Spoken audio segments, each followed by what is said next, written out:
परंतु याचा विचार करत असताना मला दुसरा प्रश्न पडला की ऍपल मध्ये मला रिक्रूट होतोय, मी गुगल मध्ये रिक्रूट होतोय, याचा अभिमान असतानाच माझी स्वतःची एक वेगळी ऍपल पेक्षा आपली कंपनी का असू नये, हा विचार किती लोकांच्या आणि किती मुलांच्या मध्ये येतो, हा माझ्या दृष्टीने अत्यंत महत्वाचा प्रश्न आहे.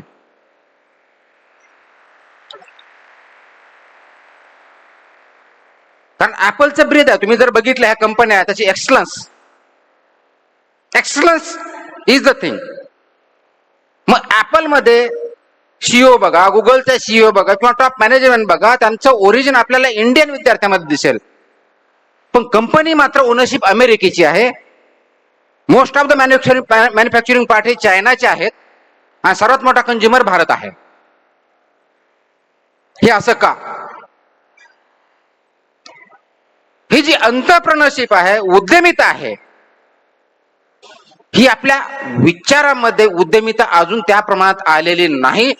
आणि म्हणून आज ही गरज आहे की आपल्यामध्ये टॅलेंटची कमी नाही आहे, आपल्याकडे कष्ट करण्याची कमी नाही आहे, आपल्याकडे कमी आहे ते आपल्याला स्वतःचा बद्दल इनोव्हेटिव्ह दृष्ट्या जगापर्यंत आपली बाजू योग्य प्रकारे मांडण्याची तिथं कुठेतरी आपण कमी पडतो.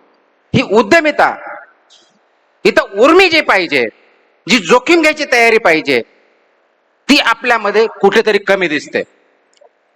आणि म्हणूनच आपण अनेक मूव्ही बघतो, बॉलिवूड मूव्ही बघतो, त्यावेळेस त्याच्यामधला सिंगम सारखा एखादी मूव्ही येते, एखादा इन्स्पेक्टर बघतो, इन्स्पेक्टरने खूप चांगलं काम केलं म्हणून त्याला टाळ्या वाजवतून सगळ्यांना बऱ्याच जण चांगलं काम केलं सिंगम म्हणतो. आपल्या स्वतः मधल्या सिंगमचं काय, हा प्रश्न आपल्याला का पडत नाही? त्याच्यासाठी फक्त बॉलिवूड मध्ये किंवा रील मध्ये न जाता रिअल लाईफ मध्ये आपण स्वतः सिंगम का होत नाही? प्रत्येक वेळेस आपण दुसऱ्याकडे किंवा बोट दाखवणं किंवा त्यांच्याकडे बघणं, ही वृत्ती आपल्यामध्ये का? कॉलेजेस चांगले असावे, मॅनेजमेंटने करावीत. ऍपल कंपनी चांगली असावी, ऍपलने करावी. टीम कुक काय म्हणतोय किंवा मेटा काय कंपनी काय करते, ह्या सगळ्या गोष्टी आपल्याच माध्यमातून होत असताना अजूनही मात्र 21व्या शतकात सर्वात जास्त इंजिनिअरिंग स्टुडंट, सर्वात जास्त मेडिकल स्टुडंट किंवा सर्वात जास्त ग्रॅज्युएट जगामध्ये कोणत्या देशात असतील तर ते भारतामध्ये आहेत. सर्वात जास्त इंजिनिअरिंग कॉलेज कदाचित भारतामध्ये, महाराष्ट्रात असतील, टॉपचे असतील. मात्र इंजिन स्वतःच बनवलेले महाराष्ट्रात किंवा भारतातले किती लोक आहेत? आजही आपल्याकडे मोठ्या गाड्या येतात, पण आपण स्वतःची इंडियन मेड गाडी, ज्याला मी इंजिन म्हणतो, असेंब्लिंग म्हणत नाही, ओरिजिनल प्रॉडक्ट, हा किती आहे? हा एक महत्वाचा विषय आहे. आणि म्हणून आपण महाराष्ट्राचे आराध्य दैवत ज्यांना म्हणतो, शिवाजी, श्री छत्रपती शिवाजी महाराजांना, त्यांच्या आदर्शावरती आपण चालवत असतो. तो वारसा आपल्याला पुढे नेऊन जात असताना शिवाजी जन्मावतो दुसऱ्याच्या घरी, ही भावना आपल्या मनातून काढून टाकून प्रत्येकामध्ये तो शिवाजी आहे, प्रत्येकाच्या घरात तो आहे, प्रत्येकाच्या तो मनात आहे. आणि त्या दृष्टिकोनातून शिवाजी महाराजांनी जे चारित्र्यवान होण्याचा प्रयत्न केला, या देशाला चारित्र्यवान होऊन स्वातंत्र्य आणि स्वराज्य भेटवण्यासाठी जो प्रयत्न केला, तो आपण प्रत्येक जण करणार आहोत की नाही? या विचाराने प्रेरित होऊन आपल्याला पुढे जावं लागेल. आणि म्हणून आज कोविडच्या काळात खूप रेस्ट्रिक्शन आपल्यावर ज्यावेळेस आले, स्वातंत्र्यावरती आले, त्यावेळेस मात्र आपण रेस्ट्रिक्शन नको, आम्हाला मोकळं करा. कोविडच्या काळात आम्हाला त्रास झाला, अनएम्प्लॉयमेंट वाढली, 2 वेळचे जेवणाचे प्रॉब्लेम झाले, येस झाले. परंतु आपल्या विचारामध्ये आणि विशेष करून आपल्या आचरणामध्ये जे रेस्ट्रिक्शन आपण स्वतःवरती आणून ठेवलेले आहेत, ते रेस्ट्रिक्शन्स आपण कधी ओपन करणार आहोत, त्याला कधी झुगारून देऊन स्वतः प्रति प्रेम पाळून स्वतःच्या बाबतीत खूप मोठ्या प्रमाणात पाऊल कधी उचलणार आहोत, हा प्रश्न प्रत्येक विद्यार्थ्याने, प्रत्येक माणसानं, महाराष्ट्रामध्ये राहणाऱ्या, भारतामध्ये राहणाऱ्या, समाजामध्ये राहणाऱ्याने विचारला पाहिजे. आपल्याला गरज फक्त विचारांची नाही आहे. आपण अनेक चांगले विचार ऐकतो. मगाच विद्यार्थ्यांनी बोलताना सांगितलं की माझे विचार ऐकायला आपण सगळे जमला आहात. आता मला 100% माहिती आहे की सर्वजण माझे विचार ऐकण्यासाठीच जमला आहात, हा माझा कोणताही भ्रम नाहीये. डेफिनेटली या कार्यक्रमासाठी आपण जमला आहात. उत्साहाचं वातावरण आहे. परंतु स्वतःच्या विचाराला मात्र 100% ऐका आणि फक्त विचारापर्यंत न थांबता हे विचार आचरणामध्ये आणा. तर आणि तरच आपण पुढे जाऊ शकतो, तर आणि तरच आपण दिशा बदलू शकतो. युवा शक्तीमध्ये ज्या दोन महत्वाच्या गोष्टी आहेत ती म्हणजे इनोव्हेटिव्हनेस आणि बोल्डनेस, नाविन्यपूर्णता आणि त्याच्यामध्ये असणारी शक्ती. या गोष्टीचा योग्य मार्गाने वापर जर केला, योग्य दिशेने जर केला तर रेव्होल्युशन होऊ शकते. आणि हे रेव्होल्युशन फक्त तुम्ही आणि आम्हीच करू शकतो. यासाठी बाहेरून कोणत्या आयडिया येतील आणि त्याच्यावरती आपण कोणतरी काम करू असं होणार नाही. आणि म्हणून ही जी दिशा द्यायची आहे ते सर्वप्रथम आपल्या विचारांना दिशा द्यायची आहे आणि विचाराच्या माध्यमातून आपल्या आचरणामध्ये हे दिशा आणायची, जेणेकरून आपल्या देशाचं भवितव्य, आपल्या समाजाचं भवितव्य हे योग्य हातात असेल, योग्य दिशेनं असेल. आपण नेहमीच फॉरेन परकीय शक्तींना खूप मोठ्या प्रमाणात रेजिस्ट केलेलं आहे. मुळामध्ये आज जगामध्ये बघितलं रशिया आणि युक्रेनचं युद्ध चालू आहे. फक्त तेवढंच युद्ध नाही, युद्ध जगातल्या अनेक समाजामध्ये चालू आहे, वेगवेगळ्या स्तरावरती चालू आहे. पण सर्वात महत्वाचं युद्ध जे आहे हे आपल्या स्वतःच्या विचारांशी आहे. हे जे पॉझिटिव्ह विचार आहेत आणि विचार आणि आचरणामधले जे डिफरन्स आहे त्याच्यामधली जी दरी आहे ती कमी करण्याचं काम आपल्याला करायचं आहे. आणि म्हणजे दिशा द्यायची आहे ती समाजाला पुढे नेण्याच्या दृष्टिकोन द्यायची आहे. समाजाला पुढे न्यायचं म्हणजे आपल्याला सॅक्रिफाईस करायचं नसतं. मग त्याच्यामध्ये आपण समाजाला न्यायचं, समाज सुधारक काम करतील. मग आम्ही शासन नेमून दिले, शासन पुढे नेईल. पदाधिकारी आहेत, अधिकारी आहेत, त्यांचं काय काम, आम्ही काय करायचं, हा जो विचार आहे हा मुळात चुकीचा विचार आहे. समाजाला जर पुढे जायचं असेल तर समाजामधल्या प्रत्येक माणसाला पुढे जावं लागेल. आणि प्रत्येक माणसाला पुढे जावं लागेल तर त्याची सुरुवात फक्त स्वतःपासूनच करावी लागेल. स्वतःपासून सुरुवात करून त्याच्यावरती काम करून इतरांना बरोबर जर आपण घेऊन गेलो तर आपली दिशा योग्य ठरेल. आणि ते ठरवण्याचा मापदंड एकच आहे. माझी प्रत्येक विचार आणि माझी प्रत्येक कृती ही सेल्फ सेंटर नसेल तर समाजाच्या दृष्टिकोनातून कुणालाही अडथळा निर्माण न करता समाजाला पुढे न्यायच्या दृष्टिकोनात असेल. कारण आपण समाजभिमुख प्राणी आहोत. समाजाशिवाय आपण राहू शकत नाही. We are neither a beast nor a god, we are human beings. आणि ह्युमन बिईंग असल्यामुळे समाजाशिवाय आपण राहू शकत नाही. हे कोरोनाच्या काळात अत्यंत चांगल्या पद्धतीने आपला अनुभवलेला आहे. आणि त्या दृष्टिकोनातून पुढे जायचं असेल तर आपल्याला ऑर्गॅनिक होल एकंदरीत समाजाचा विचार करावा लागेल. आपण आपल्या स्वतःच्या शरीराकडे जर बघितलं तर पूर्ण शरीर असेल तर आपण त्याला पूर्ण म्हणतो. एक हात किंवा एक पाय नसेल त्याला आपण अपंग म्हणतो. तो अपंग आहे, तो अधू आहे, तो दिव्यांग आहे, त्याच्यामध्ये ही उणीव आहे. हे माणसाच्या बाबतीत जसं होतं, माणसाचे पार्ट नसल्याच्या बाबतीत असं होतं, तेच आपल्या विचारांच्या बाबतीत होतं. कदाचित टेक्नॉलॉजीमध्ये तुम्ही हुशार असाल, कोणी इंजिनिअरिंग मध्ये असेल, कोणी टेलिकम्युनिकेशन असेल, कम्प्युटरमध्ये असेल, कोणी मेकॅनिकल असेल. पण तो समाज फक्त इंजिनिअरिंग चालत नाही, समाज फक्त मेडिकल वरती चालत नाही, समाज फक्त समाजशास्त्रावरती चालत नाही. तर समाजामध्ये असलेल्या सर्व वृत्ती आणि प्रवृत्ती गोष्टी या सर्वांना एकत्र घेऊन पुढे जर जातो आणि त्याच्यामधलं जे कॉन्ट्राडिक्शन आहे ते ज्यावेळेस आपण कमी करतो त्याच वेळेस त्याची दिशा चांगली होऊ शकते, त्याची दशा चांगली होऊ शकते. म्हणून प्रथमतः आपल्या विचारांना दशा जी आहे ती मोकळपण करून द्या. त्याला लिबर्टी किंवा इंडिपेंडंट आणा, इनोव्हेटिव्हनेस आणा. त्याच गोष्टी परत करणं, इटरेशन. तुम्हाला माहिती आहे कम्प्युटर सायन्स तुम्ही चांगलं शिकता, ज्याला आपण आज आर्टिफिशियल इंटेलिजन्स म्हणतो. ह्या इटरेटिव्ह गोष्टी ज्या आहेत त्या ऑटोमॅटिकली होतील. तुमची आणि माझी गरज राहणार नाहीये. ऑटोमॅटिकली त्या रिपिटेटिव्ह गोष्टी होत जातील. तुमचा आणि माझा रेलेव्हन्स त्याच्यातला पूर्णपणे कमी होणार आहे. ह्युमन इंटरव्हेन्शनची गरज राहणार नाही. ते डिझायनिंग मध्ये थोडंफार राहील. आपला जो रेलेव्हन्स राहणार आहे तो राहणार आहे ह्युमॅनिटीमध्ये. आपला जो रेलेव्हन्स राहणार आहे तो इनोव्हेटिव्हनेस मध्ये. आपला जो रेलेव्हन्स राहणार आहे तो डायरेक्शन देण्यामध्ये. आज आपण किती म्हणत असलो की AI will overtake human brain, it is not possible. आतापर्यंतचा हायएस्ट ब्रेनचा वापर तुम्हाला माहित असेल जास्तीत जास्त 20% सुद्धा अजून झालेला नाही माणसाच्या मेंदूचा. त्याच्या डोक्यातून आलेली ही जी कल्पना आहे आर्टिफिशियल इंटेलिजन्स किंवा कम्प्युटर किंवा कोणत्याही गोष्टी सुपर कम्प्युटिंग ज्या गोष्टी आपण बोलतो त्या 20% मधल्या काही भागातून त्या कल्पना आलेल्या आहेत. इमॅजिन करा की तुमचा मेंदू 20च्या ऐवजी 30% काम करायला, 40% काम करायला लागला तर कोणत्या प्रकारची रेव्होल्युशन, कोणत्या प्रकारचे विचार आपण आणू शकतो आपण इमॅजिनही करू शकत नाही. इतक्या पलीकडच्या ह्या गोष्टी आहेत. आणि म्हणून हे तुम्ही युद्धात उतरलं पाहिजे विचाराच्या आणि आचरणाच्या. आपला प्रोग्राम होत असताना आपण छान प्रयोग होतो योद्धा. येस, आपण प्रत्येक जण योद्धा आहोत. फक्त योद्धा कशाचा व्हायचा आणि युद्ध कशासाठी करायचं हे मात्र तुम्हाला सर्वात अगोदर ठरवावं लागेल. कारण आपण आपल्या विचाराशी जोपर्यंत युद्ध करणार नाही, आपल्या विचार आणि आचरण मधला जो गॅप आहे तरी आहे जोपर्यंत कमी करणार नाही तोपर्यंत आपली दशा चेंज होणार नाही, आपली दिशा चेंज होणार नाही. आणि म्हणून परत परत त्याच गोष्टी आपण अनेक वर्ष करत राहतो. त्याच्यातून जर बाहेर यायचं असेल तर सुरुवात आत्ता इमिजिएटली या मोमेंटला केली पाहिजे.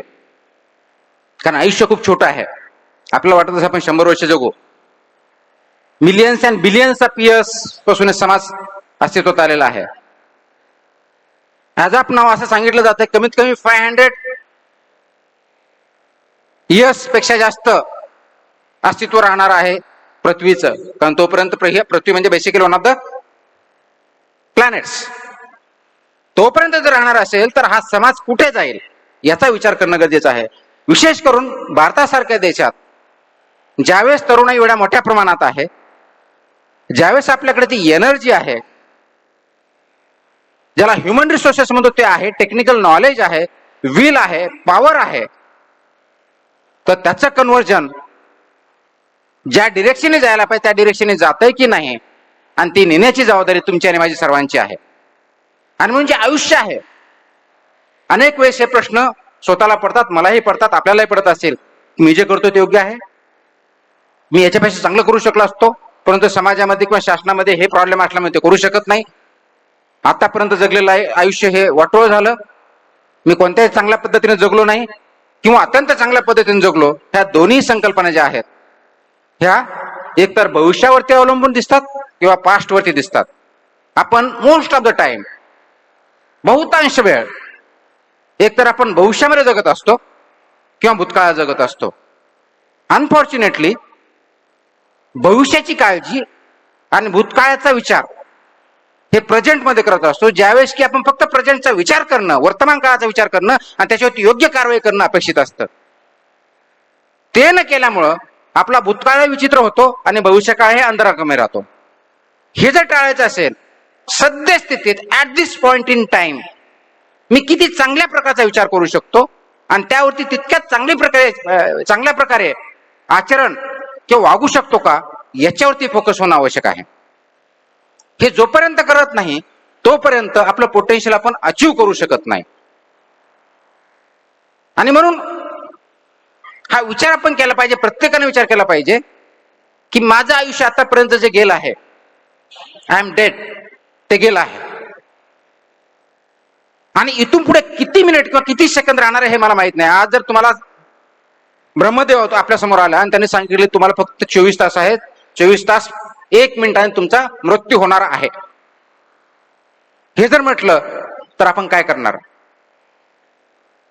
आता आपलं फोकस करणार 24 तास 1 मिनिटानंतर मरणार मी का, मीच का, दुसरं कोणी भेटत नव्हतं का, मी ते एवढं चांगलं केलं, कोणी पाप पुण्यामध्ये विचारतं मी पुण्यच केले पाप केलं नाही मग मलाच का, या प्रश्नावरती विचार करणार. हा विचार नाही करणार की पुढचे 24 तास मी माझे 100 वर्ष आहेत असं मी जगण्याचा प्रयत्न करणार नाही. कारण आपलं मन त्याप्रमाणे चंचल आहे आणि आपलं मन आणि आपलं ज्ञान याचा जोपर्यंत मिलाप होत नाही, जोपर्यंत ह्या गोष्टी एकमेकाशी पूरक होत नाही तोपर्यंत हे द्वंद्व चालू राहणार आहे. आणि म्हणून प्रत्येक मोमेंट हा कन्स्ट्रक्टिव्हली पॉझिटिव्हली कसा युटिलाइज करता येईल यावरती जोपर्यंत तुम्ही आणि मी फोकस करणार नाही तोपर्यंत आपला विकास होणार नाही. आणि विकासाची डेफिनेशन म्हणजे फक्त पैसे नव्हे, आणि विकासाची डेफिनेशन म्हणजे फक्त तुमचा विकास नव्हे. कारण समाज मी सांगितलं तो ऑर्गॅनिक आहे, इनऑर्गॅनिक नाहीये. म्हणून तुमच्या शरीरामधून तुमचा हात जर तोडला तर त्या हाताला व्हॅल्यू राहत नाही. तुमच्या बॉडी मधला हात जर बाजूला सोडला तर तुम्ही अपंग होता, तर हातालाही व्हॅल्यू राहत नाही आणि तुमचंही काम अधुरं राहतं. तसंच समाजाच्या बाबतीत समाजामधला प्रत्येक घटक माणसाचा जर विचार केला तर प्रत्येक माणूस ह्याचा एक रोल आहे, त्याचं एक महत्व आहे. ते जर आपण ओळखलं नाही आणि त्याच्या पुढे मला माझ्या कॉलेजमधून टॉप व्हायचंय, मी ऍपल मध्ये नंबर 1 ची नोकरी भेटणार, एका लिमिटच्या पुढे तुम्ही जाऊ शकणार नाही. परंतु तेच जर विचार केला की नाही मला इंजिनिअरिंग पुढे न्यायची आहे, मला टेक्नॉलॉजी पुढे न्यायची आहे, आणि टेक्नॉलॉजी पुढे नेणं किंवा इंजिनिअरिंग पुढे नेणं हा सुद्धा गोल असू शकत नाही, हे फक्त माध्यम असू शकतं. उद्देश गोल हा विकास सर्वांचा, समाजाचा पुढचा टप्पा, समाजाचा पुढचा टप्पा हा जोपर्यंत करणार नाही तोपर्यंत आपण योग्य दिशेनं मार्गक्रम करणार नाही. आणि मग व्हायरस येत राहतील. कोणताही व्हायरस आल्यानंतर तो जात नाही, त्याच्यावरती आपण मात करतो, तर रिॲक्शनरी झालं. प्रोएक्टिव्ह हे आपल्याला व्हायचंय की एखादा व्हायरस येणारच नाही आणि आपल्याला जो व्हायरस पाहिजे, अँटीव्हायरस तयार करण्याच्या अगोदर आपणच असा व्हायरस तयार करा की समाजाची जडणघडण आपल्याला अपेक्षित असलेल्या बदलाप्रमाणे होईल. जसं महात्मा गांधी म्हणतात, be the change you want to see. हा बी द चेंज जो आहे हे फक्त महात्मा गांधींनीच का म्हणावं, हे प्रत्येकाने म्हटलं पाहिजे, प्रत्येकाने त्याप्रमाणे चाललं पाहिजे. तरच आपण या समाजाला, या महाराष्ट्राला, आपल्या कुटुंबाला पुढे नेऊ शकतो. त्या दृष्टीने प्रत्येकाने जर विचार केला तर मला वाटतं की आपली खरोखर दशाही बदलेल आणि दिशाही बदलेल. आणि ती दिशा आणि दशा बदलण्याचं काम फक्त आणि फक्त स्वतःच करू शकतो. त्याची सुरुवात आपले विचार बदलण्यापासून करावी लागेल. प्रथमतः विचार तुमच्या जोपर्यंत डोक्यात येत नाही तोपर्यंत त्याच्यावरती विचारमंथन होऊ शकत नाही, तो शार्प होऊ शकत नाही. विचार डोक्यात आले त्याच्यावरती शार्पन करा, विचारमंथन करा. विचारामधून एक विचार आला, एक ऍक्शन घ्या. एक विचार एक कृती, एक विचार एक कृती. एकाच विचाराच्या मल्टिपल वेळेस ज्या ज्या वेळेस ती कृती करायची गरज पडली तीच कृती, आणि त्याच्यावरती refinement. Thought action, second thought second action, third thought third action. ह्या ज्या आपल्या ऍक्शन्स असतील दॅट बिकम्स हॅबिट.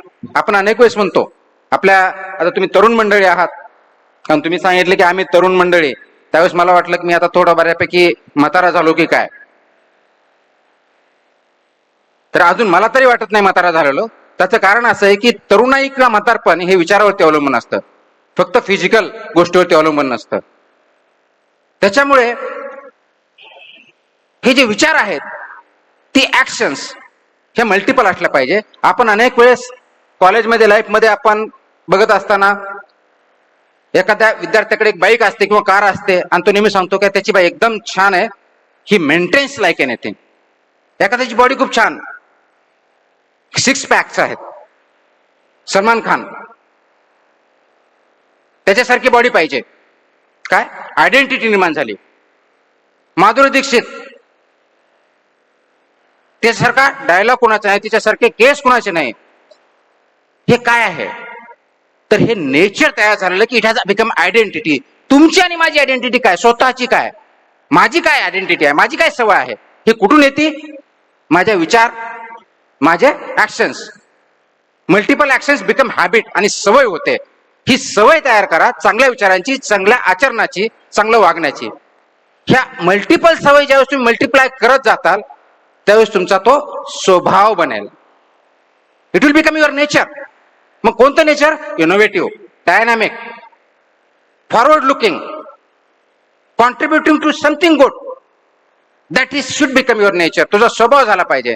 आणि मग माझा स्वभाव जर असा असेल की मला काहीतरी नवीन करायचंय, मला काहीतरी नाविन्यपूर्ण बघायचंय, समाजामध्ये काहीतरी कॉन्ट्रीब्युट करायचंय, ह्या सवयी अल्टिमेटली ज्यावेळेस बघतात त्यावेळेस माझी सवय ज्यावेळेस होते तो स्वभाव होतो. स्वभाव म्हणजेच हे over a period of time हा स्वभाव म्हणजे दुसरं तिसरं काही आपली संस्कृती होते, त्याला कल्चर म्हणतो. मग ते वर्क कल्चर असेल, सोशल कल्चर असेल, ऍडमिनिस्ट्रेटिव्ह कल्चर असेल किंवा ह्या कॉलेजचं कल्चर असेल, दॅट बिकम्स कल्चर. संस्कृती आपण ज्यावेळेस म्हणतो की यार ती फॅमिली खूप संस्कारी फॅमिली आहे, ती मुलगी खूप संस्कारी आहे, म्हणजेच काय, all her actions, all her thoughts, all her habits are representing something good or something bad. ते आपल्यामध्ये काय आहे हे आपल्याला बघावं लागेल. म्हणून ही संस्कृती, ज्यावेळेस आपण भारतीय संस्कृती म्हणजे महाराष्ट्रीयन संस्कृती म्हणू, जागतिक संस्कृती म्हणू, ती आपल्यामध्ये ती संस्कृती वाढली पाहिजे, ती इनोव्हेटिव्हची पाहिजे, डायनामिझमची पाहिजे. आणि म्हणून मी जे स्टार्टिंगला म्हटलं की कोणाकडेही फक्त सिनेमामध्ये न बघता तो सिंगम, तो इनोव्हेटिव्हनेस, तो स्वभाव तुमच्या आणि माझ्यामध्ये पाहिजे. ते बदल करण्याची उर्मी पाहिजे. त्यासाठी आवश्यक ते असणारे प्रयत्न करण्याची गरज ती म्हणजे त्यामध्ये पाहिजे. त्यावेळेस आवश्यक असणारे रिस्क घेण्याची तयारी पाहिजे. आणि हे जर रिस्क घेतली नसती, घेणारे नसतील, तर आपला हा समाज टिकू शकत नाही. आणि म्हणून महात्मा गांधी असतील, भगतसिंग असतील, नेहरू असतील, सरदार पटेल असतील, यांनी जर स्वतःच्या आणि असे स्वातंत्र्य सेनानी असतील, यांनी जर आपले आहुती, आपले विचार या पद्धतीने केले नसते, तर आज तुम्ही आणि मी इथं कदाचित आताही दिसलो सुद्धा नसतो, विचार सुद्धा करू शकलो नसतो. आणि म्हणून आपल्याला जो व्हिज्युअलाइज करायचा समाज आहे तो स्वतःपासून तयार करा. मी प्रशासनामध्ये काम करत असताना मला सांगितलं की 17 बदल्या झाल्या. बदल्याचा काय विचार करावा? विचार हा मी ज्या ठिकाणी आहे त्या ठिकाणी जास्त पॉसिबल काय काय चांगलं करू शकतो त्याचा करा. आज कॉलेजला तुम्ही, आज कॉलेजमध्ये मी चांगलं काय करू शकतो त्याचा विचार करा. आज काळ बदललेला आहे. आज हा प्रश्न विचारणे की तुला काय करायचं आहे, म्हणजे माझ्या मुलाला ज्यावेळेस विचारायचं तुला काय करायचं आहे, हा फुलिश क्वेश्चन आहे. आजच्या डेटला विचारणं म्हणजे काय करायचा वेळ राहिलेला नाहीये. The question, right question should be what do you like to be contribute to the society, in what area would like to contribute. समाजामधल्या कोणत्या क्षेत्रामध्ये तुला कॉन्ट्रीब्यूट करायला आवडेल, आणि अकॉर्डिंगली प्लॅन करून मग त्या दृष्टीने काम करा. त्या दृष्टीने स्किल्स घ्या, तुमची विल पॉवर पाहिजे, ती मल्टिप्लाय करा, त्यासाठी आवश्यक असलेले प्रयत्न करा, तरच ते शक्य आहे. आणि म्हणून आपल्याला योग्य दिशेने जर जायचं असेल तर sky is also not the limit, this college is also not the limit. आणि इंजिनिअरिंग म्हणून नोकरी लागली म्हणून तुम्हाला आनंद होत असेल तर त्याच्यावरची परत रिथिंक करा. नोकरी कदाचित गरज असेल, ग्रॅज्युएशन झाल्यानंतर आईवडिलांकडे पैसे नाही आहेत म्हणून आपल्याला नोकरी लागणं आवश्यक असतं. ज्यावेळेस मी IAS ची परीक्षा उत्तीर्ण झालो त्यावेळेस सुद्धा माझी तीच भावना होती की भारतामधला सर्वात चांगला जॉब मला भेटला, I am the happiest person. जसं काम करायला लागलो तसं लक्षात आलं हे फक्त माध्यम आहे. तर नोकरी लागणं हे माध्यम असू शकतं, पण नोकरीच्या पाठीमागे न लागता आता इनोव्हेटिव्हनेस, एंटरप्रेन्योरशिप, समाज घडवण्याच्या दृष्टिकोनातून पुढे आपण यायला पाहिजे. त्या दृष्टीने आपले विचार चालू झाले पाहिजेत. त्याच्यामुळं ऍपल वरती काम करण्यापेक्षा आपलं काहीतरी निर्माण करावं, ज्याच्या माध्यमातून समाज घडेल, ज्याच्या माध्यमातून देश घडेल, ज्या माध्यमातून आपण आठवणीत नाही राहायचंय, तो प्रॉडक्ट आठवणीत राहायला पाहिजे. आणि म्हणून हे जर करत गेलो तरच आपण स्वतः घडू. स्वतः घडल्यामुळं समाज घडत नाही, समाजामुळे आपण घडतो, ऑर्गॅनिक होल आहोत. हे जर आपण लक्षात ठेवलं तर त्याचा अगोदर विचार करा, समाजाला पुढे नेण्याचा प्रयत्न करा, तरच तुम्ही आणि मी पुढे जाऊ शकतो. अन्यथा असा कोणता तरी व्हायरस येईल की परत आणखी लाट येईल, त्याच्यामध्ये परत आपण लॉकडाऊन होऊ. तर या लॉकडाऊन मधून मुक्त होण्याचा एकमेव आणि एकच मार्ग तो म्हणजे इनोव्हेटिव्हनेस इन थॉट्स अँड ऍक्शन्स. त्याच्यावरती जर मार्गक्रमण केलं तर खूप मोठ्या प्रमाणात हे तुमचं थीम आहे रंगवर्धन, तर हे रंग इनोव्हेटिव्हनेसचे, बोल्डनेसचे हे तुमच्या विचारामध्ये येऊ द्या. तुमच्या विचारामध्ये या रंगांची उजळण होऊ द्या.